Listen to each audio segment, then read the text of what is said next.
My girlfriend told me I'm not ready to get married. And she canceled everything.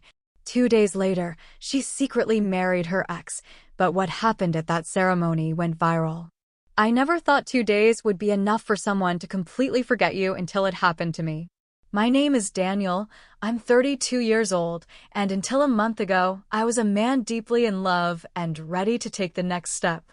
I had been with Adriana for 5 years, the woman I believed was the love of my life. We met at the university during an alumni event. I was studying architecture, and she was studying graphic design. The connection was instantaneous. 5 years of relationship, 3 years living together, and we had a date for our wedding, or so I thought. Adriana looked me in the eyes that Thursday night. I had prepared her favorite dinner, shrimp pasta, like every Thursday for the past 2 years, but she barely touched it. Her eyes were swollen, as if she had been crying. "We need to talk," she said in a voice that chilled me to the bone. I'm not naive. I know what that phrase means, but I never imagined what would come next. "I can't marry you," she blurted out, looking at her untouched plate. "I'm not ready, Dan. I need time to find myself, to know who I really am."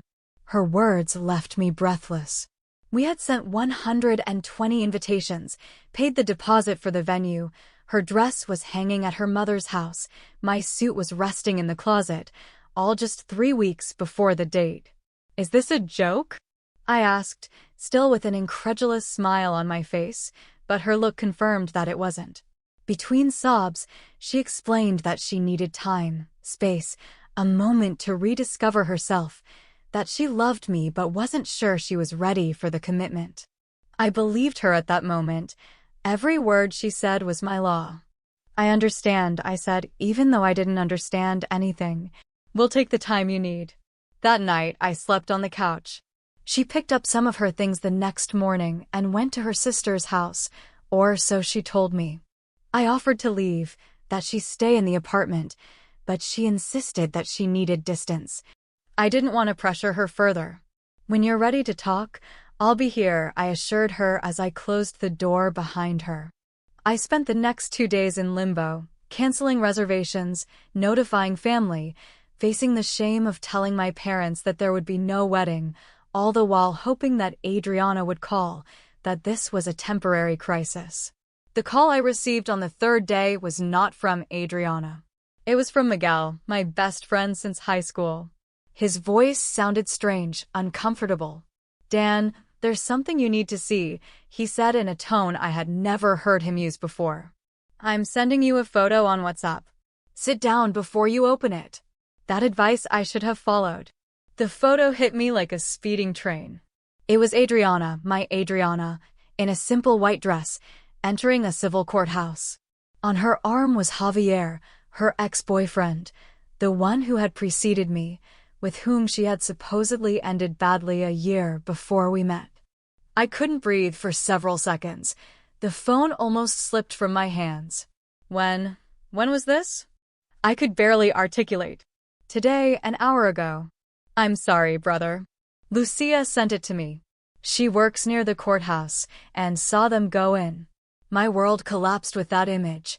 The woman who 2 days ago had told me she needed time to find herself was marrying someone else, her ex. Everything had been a lie. But that wasn't the worst, or perhaps the worst was yet to come. What happened in that small ceremony, what someone recorded and uploaded to Instagram that same night, would become my public humiliation and the clearest proof that I never meant anything to her. When I met Adriana, I thought I had found my soulmate. I was 27 years old, working in an architecture firm and starting to make a name for myself in the industry. She had just ended a turbulent relationship with Javier. According to her, they had met in high school and been together for almost 6 years, with intermittent breakups. He could never really commit, she explained on our third date. There was always something more important: his work, his friends, his freedom. I wanted to be different. I gave her all my time, my unconditional support, even part of my savings when she wanted to start her small design studio. I celebrated each of her achievements as if they were my own. I helped her reconcile with her family when she had problems with her father. I knew her dreams, her fears, her scars, or so I thought. In retrospect, the signs were there. The calls she answered in another room, the messages she smiled at with complicity, the work meetings that stretched into the early morning, her insistence on keeping our relationship low profile on social media. All the pieces fit now, but I was too blind to see it then. The marriage proposal had been my idea, of course. We were on our 4th Christmas together. I asked her family to join us. I knelt in front of everyone and showed her the ring I had been paying for months. She cried, said yes, everyone applauded. Her father hugged me and called me son for the first time. The preparations began with enthusiasm, mainly on my part. I wanted a simple but meaningful wedding. Adriana seemed more distant as the date approached. I attributed it to stress, to the pressure of organizing everything. When she suggested postponing, I assured her that everything would be fine. "Trust me," I said. "It will be the happiest day of our lives." What irony. While I dreamed of our future, she was already rebuilding her past. The night of our breakup, after she told me she wasn't ready, I held her while she cried. I told her I would wait for her, that it didn't matter how long she needed, that I loved her too much to let her go. "You're too good for me," she replied between sobs. Now I understand that it wasn't a compliment, it was a confession. I never imagined I was wasting my time, that while I was canceling reservations and returning gifts, she was saying, "I do," to another man, to the man she had supposedly left for not knowing how to commit, to the man who had apparently been in her life all along. After seeing the photo, I spent the following hours in a state I can't describe as human. My mind oscillated between disbelief and a pain so deep that it cut my breath. I called Adriana 7 times, all went to voicemail. I sent her messages that now embarrass me because of how desperate they sounded. "Is it true? Did you marry Javier? Please tell me it's a cruel joke. I need to talk to you. I need to understand what happened. 5 years didn't mean anything? Everything was a lie." Her response came almost 4 hours later, a simple message. "I'm sorry, Dan. I never wanted to hurt you. Please respect my decision." Her decision, as if marrying someone else 2 days after canceling our wedding was as simple as choosing an ice cream flavor. That night, I drank for the first time in years. I'm not proud of it, but I needed something to cushion the blow. Miguel came to my apartment and sat with me while I alternated between uncontrollable sobs and hysterical laughter at the absurdity of my situation. "You know what's the worst?" I said as I poured another glass. "That I'm still trying to make sense of it. Maybe she had a moment of panic. Maybe he pressured her. Maybe." Miguel looked at me with that expression friends have when they're about to give you a truth that will break you even more. "Dan, there's something you should know," he began, avoiding my gaze. "Adriana and Javier have been seeing each other for months." The glass in my hand stopped halfway to my mouth. "What are you saying?" Miguel sighed deeply. "Carolina saw them together 3 months ago at a restaurant on the outskirts of town. They were very affectionate. She didn't know whether to tell you or not. She thought maybe it was an innocent meeting. She didn't want to cause you pain without being sure. Carolina was Miguel's girlfriend. She worked in marketing like Adriana. They knew each other from the industry." "Why didn't you tell me?" I asked, feeling the betrayal now extend to my friends as well. "I swear I only found out a few weeks ago." I confronted Carolina. I told her she had to tell you. She talked to Adriana first, and Adriana swore that it had only been that once, that it had been a mistake, that she was confused, but that she loved you, and that the wedding was still on. My head was spinning. How many had watched me plan a wedding with a woman who was cheating on me? "Who else knows this?" I asked, my voice breaking. Miguel's silence was more eloquent than any answer. "Everyone knew it except me, right?" "Not everyone, Dan, but some suspected. Pablo saw them once leaving a hotel. Lucia's sister found them at a mall 2 hours from here. They didn't seem to be hiding too much." Each word was a dagger, each revelation a new wound.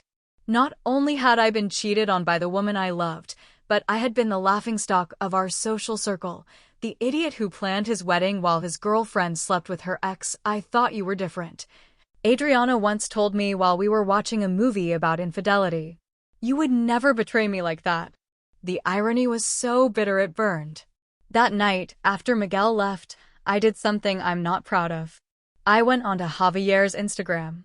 We had never been friends, obviously, but his profile was public, and there, in his recent stories, was what I was looking for: fragments of the civil ceremony.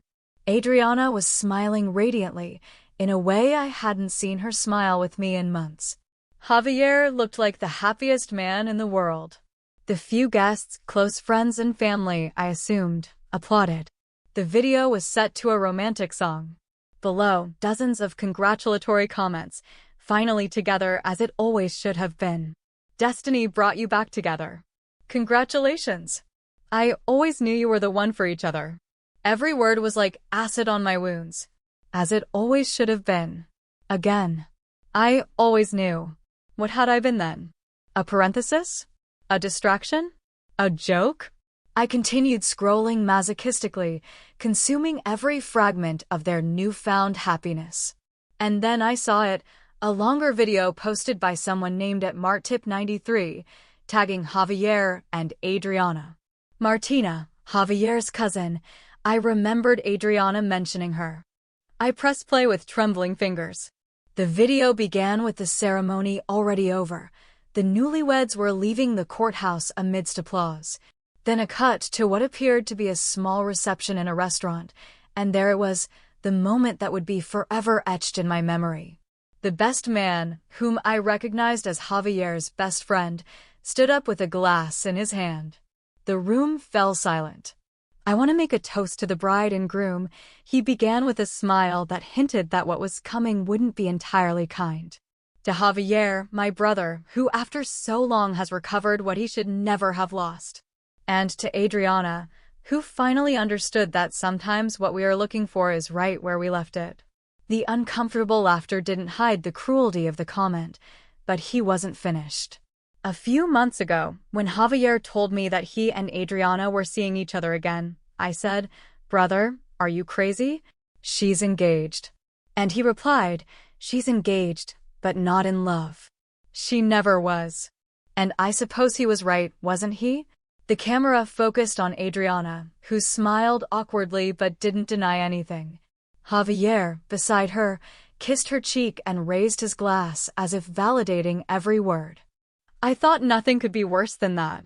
I was wrong. The video continued.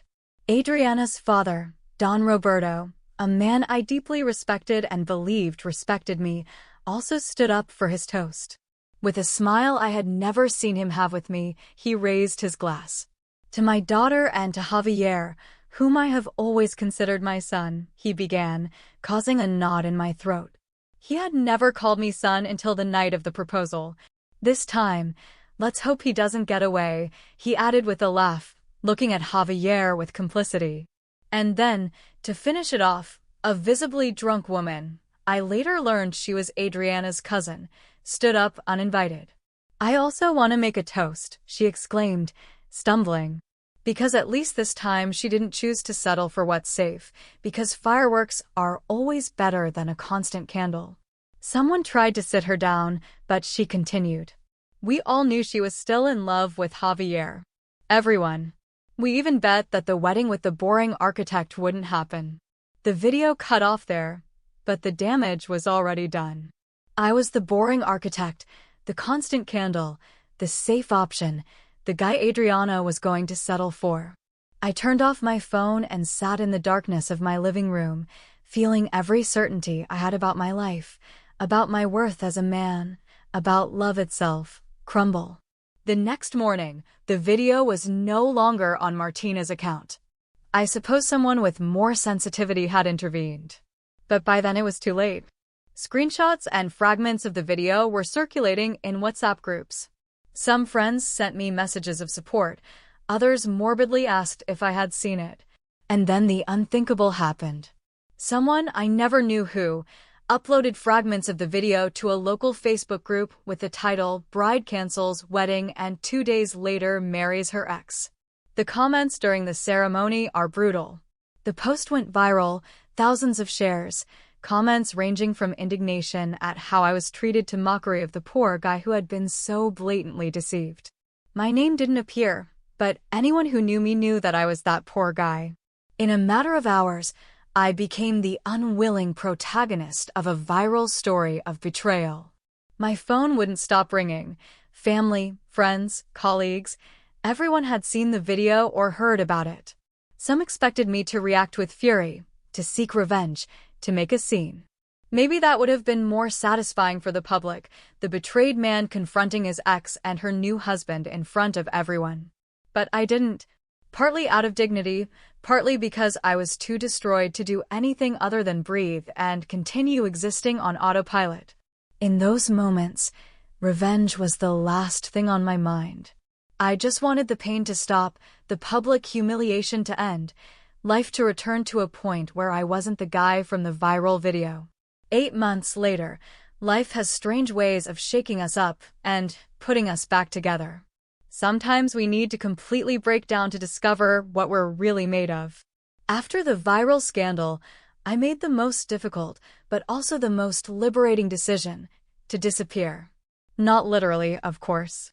I still went to work, paid my bills, existed. But I distanced myself from everything that connected me to my previous life. I resigned from the architecture firm where I had worked for 5 years, not because I didn't like my job, but because I needed a radical change. Every corner of that office reminded me of Adriana visiting me for lunch or the times she waited for me in the parking lot to surprise me. I needed a space without ghosts. A firm in Mexico City had contacted me months before, offering me a position that I had then rejected because I didn't want to move away from Adriana. Ironically, I wrote to them asking if the offer was still on the table. It was. 2 weeks later, I had sold almost all my belongings, canceled my lease, and packed the essentials in my car. I didn't tell anyone where I was going except my parents and Miguel. I didn't update my social media. I didn't leave a farewell message.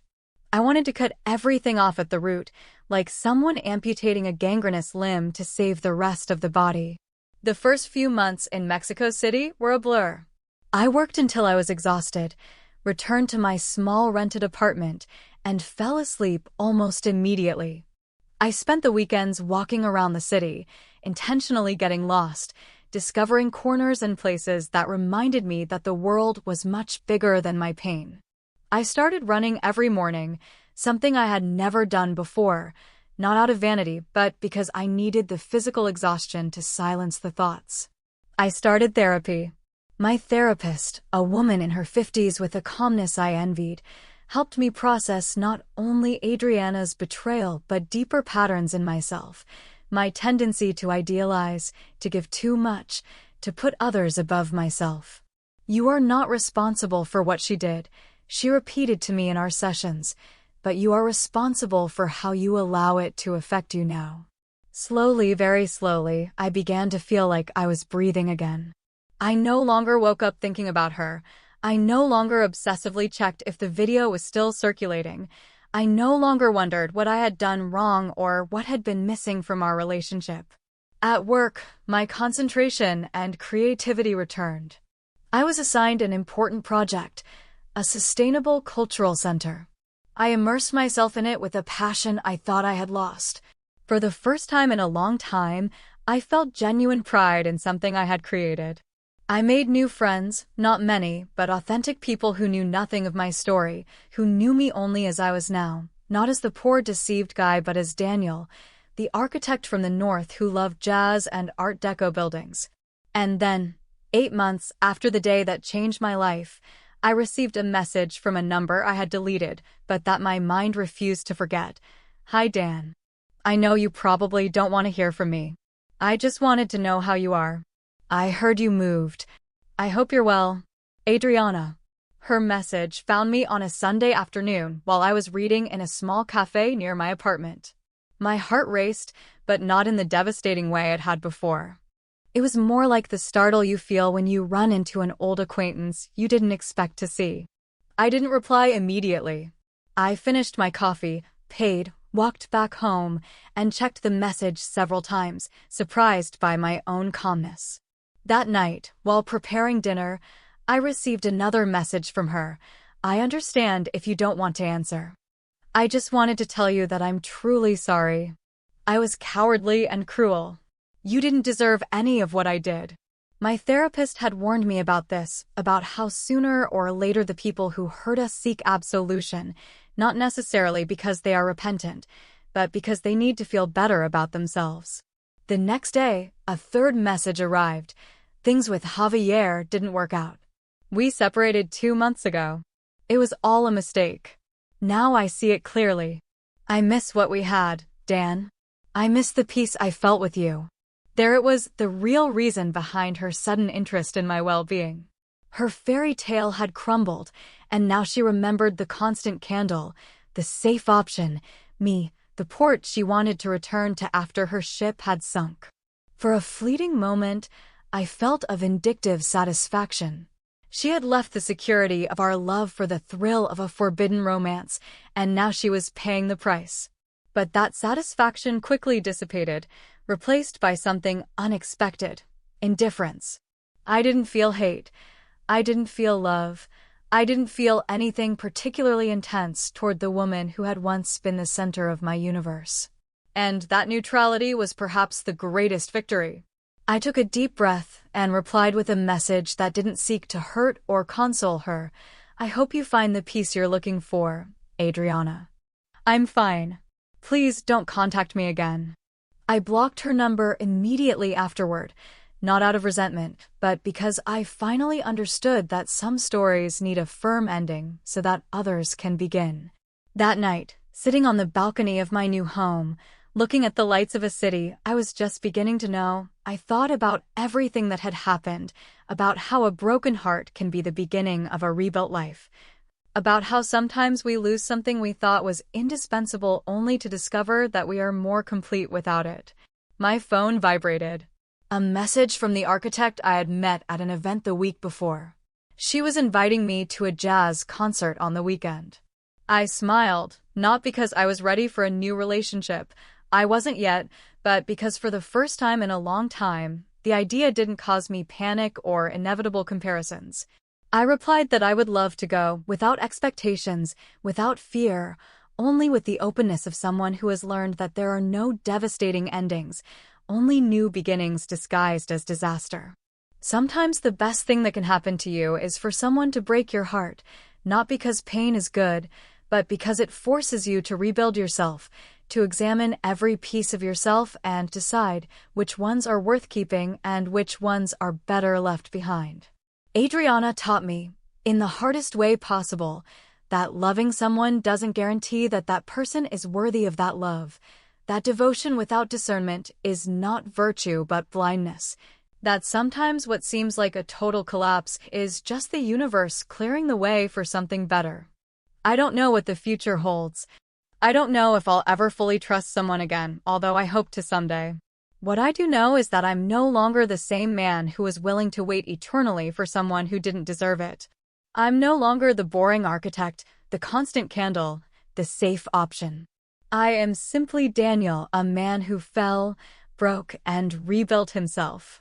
A man who learned that sometimes true love begins with loving yourself enough to walk away from someone who doesn't know how to value you. And that is perhaps the most valuable lesson I ever expected to learn.